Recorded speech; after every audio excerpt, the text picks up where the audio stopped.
तो आप ये समझिए कि जंगल राज की मानसिकता तो किसमें। अस्पताल में ये जो 5 आज यहाँ पे जब क्राइम होता है तो सरकार उस पर एक्ट करती है। ये अस्पताल में मैं आ रहा हूँ, कहाँ है अपराधी 5? उनको कौन संरक्षण दे रहा है, कौन बचाने का काम कर रहा है? आपकी पुलिस कर क्या रही है? किसानों के ऊपर ठेकरा फोड़ती है, अपराधियों को पकड़ नहीं पाती है। नहीं, किसानों पे कोई ठिकाना नहीं फोड़ सकता। किसान हमारे अन्नदाता है, ठीक है। वो बोलने के क्रम में एडी साहब बोलना कुछ और चाहते थे, बोल कुछ और गए, उसको तूल बनाने की जरूरत नहीं है। भाई गोपाल खेमका की जब हत्या हुई थी, यही बात उत्तर पुलिस पे कहेगी कहाँ है अपराधी, कौन संरक्षण दे रहा है, कौन क्या कर रहा है, कौन क्या कर रहा है। संरक्षण दे रहे हैं, गोपाल खेमका बीजेपी और जदयू संरक्षण दे रही है। लिया गया एक एनकाउंटर को, 1 मिनट।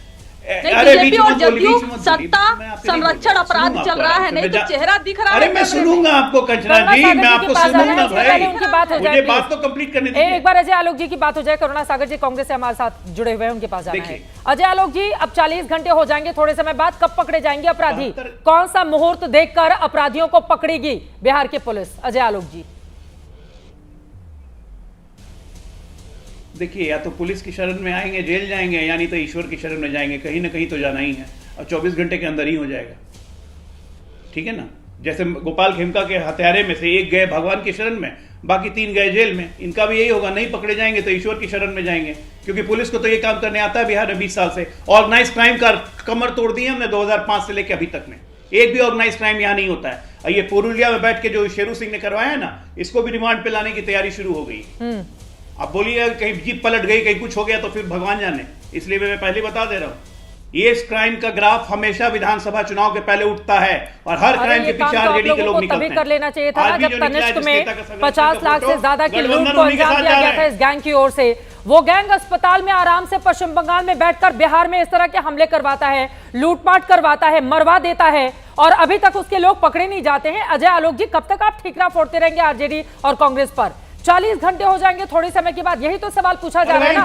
2 मंजिला से वो सब भाग गए, 2 मंजिले पर जाकर अस्पताल में वो फायरिंग करते हैं। आप लोग अस्पताल के खिलाफ क्या कार्रवाई कर रहे हैं? अस्पताल के खिलाफ इतना लेता है ये अस्पताल, मुझे जानकारी मिली है, प्राइवेट अस्पताल है, खूब पैसे लूटते हैं ये लोग। क्या कर रहे हैं ये लोग? वहां पर आराम से आसपास के मरीजों के भीतर क्या स्थिति बनी होगी, इस बात का अंदाजा है क्या आप लोगों को? अस्पताल के भीतर का प्रशासन, वहां की सुरक्षा सिक्योरिटी कहां पर थी इस समय? और ये लोग आराम से आए, कट्टा लहराते हुए अंदर गए, मारे, उसके बाद 5 लड़के फरार हो जाते हैं, वो भी 2 मंजिल पर जाकर। जब ये जा रहे थे उस समय चश्मदीद ने बताया कि लोगों को जाते हुए हमने देखा, ये लोग कह रहे थे मारने जा रहे हैं। ये लोग मार के वापस आ जाते, कोई इनको पकड़ नहीं पाता है। अजय आलोक जी, और फिर कहेंगे नहीं आरजेडी के राज में ऐसा ही होता था। बिना अस्पताल की सिक्योरिटी, अरे मैं चित्रा जी 98 में नहीं, मैं आज की बात कह रहा हूं। विधानसभा का डेटा निकाल के देखिए, 10, 15, 20 तीनों विधानसभा का, हर विधानसभा चुनाव के 6 महीने पहले ये हत्या अपराध की गतिविधियां बिहार में बढ़ने लगती हैं, और पुलिस जब एक्शन लेती है 15 दिन के अंदर, तो विद इन नेक्स्ट 15 दिन सेटल हो जाता है। अब पुलिस अब एक्शन ले रही है, सेटल हो जाएगा। अब दूसरी बात, जो भी पकड़े गए हैं लोग, मैं एकदम कैटेगरिकली कह रहा हूं, जो भी पकड़े गए हैं वो आरजेडी के लोग क्यों निकलते हैं?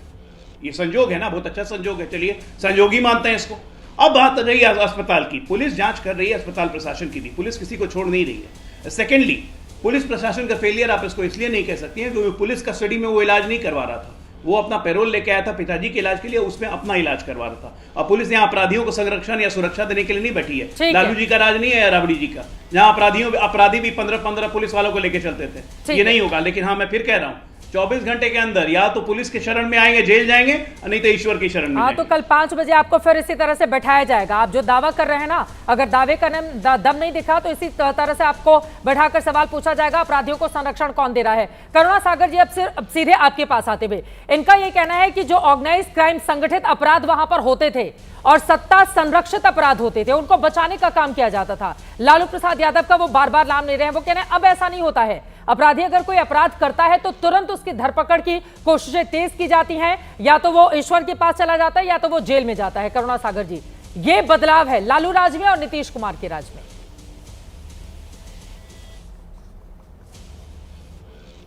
चित्रा जी, कम्युनिकेशन में थोड़ा प्रॉब्लम था, इसलिए ज्यादा अभी तक जो बातचीत हुई है पता नहीं चला। लेकिन मैंने देखा कि ये बार बार जो पारस हॉस्पिटल पे जिम्मेवारी थोपने की कोशिश की जा रही है, तो अगर कोई किसी अपने घर में मारा जाएगा तो वो बोलेंगे कि वो पुलिस की सुरक्षा में नहीं था, वो तो अपने घर में था, पुलिस उसको सुरक्षा कैसे दे सकती है। और पारस हॉस्पिटल में जो अपराधी था वो पेरोल पे आया था, और मैं एक पुलिस का अधिकारी रहा हूं, और पुलिस की कुछ व्यवस्था है, जैसे जब भी कोई अपराधी रिहा भी होने लगता है तो एक पुलिस जेल रिलीज लिस्ट होता है जो हर एक जेल से शेयर किया जाता है पुलिस हेडक्वार्टर्स को, और पुलिस कंसर्न्ड एसपीज को अलर्ट करती है कि ये अपराधी अभी रिहा होने जा रहा है, इस पर ध्यान रखा जाए। और ये तो अपराधी पेरोल पे आया हुआ था, और पेरोल पे जब आता है तो पुलिस को पूरी तरह से पता होता है कि इसको पेरोल मिला है,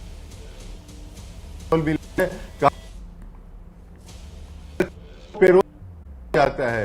तो